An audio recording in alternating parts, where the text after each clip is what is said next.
ನಮಸ್ಕಾರ ತಮಗೆಲ್ಲರಿಗೂ ಮತ್ತೊಮ್ಮೆ ಶುಭ ಸುದ್ದಿ ಶುಭ ಮುಂಜಾನೆ ಶುಭ ವಾರ್ತೆಗೆ ತಮಗೆಲ್ಲರಿಗೂ ಸ್ವಾಗತ. ಇವತ್ತಿನ ವಿಷಯ ಏನಪ್ಪ ಅಂತಂದ್ರೆ ಇವತ್ತಿನ ವಿಷಯ ಮೂರನೇ ದಿನದ ಮೂರನೇ ಥರದ ಪುಷಪ್ಸ್ ಅಂದರೆ ದಂಡು. ಇವತ್ತು ಮೂರನೇ ಥರದ ದಂಡನ್ನು ಹೇಳ್ಕೊಡ್ತೀನಿ. ಅವರು ನನಗೆ ಬಂದಂಥ ಪುಷಪ್ಸನ್ನು ನಾನು ಮಾಡ್ತೀನಿ. ಮೂರನೇ ದಿನ ಇವತ್ತು ಮೂರನೇ ಥರದ್ದು. ಸೊ ನೋಡೋಣ ಬನ್ನಿ. ಇವೆರಡು ಡಂಬಲ್ಸ್ಗಳ ಸಹಾಯದಿಂದ ನೋಡಿ ಈ ಥರ ಇಟ್ಕೊಂಡ್ಬಿಟ್ಟು ಸ್ವಲ್ಪ ದೂರ ನೋಡ್ಕೊಳ್ಳಿ.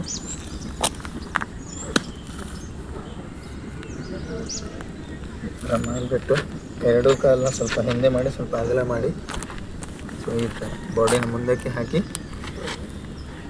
ಪೂರ್ತಿ ಕೆಳಗೆ 1 2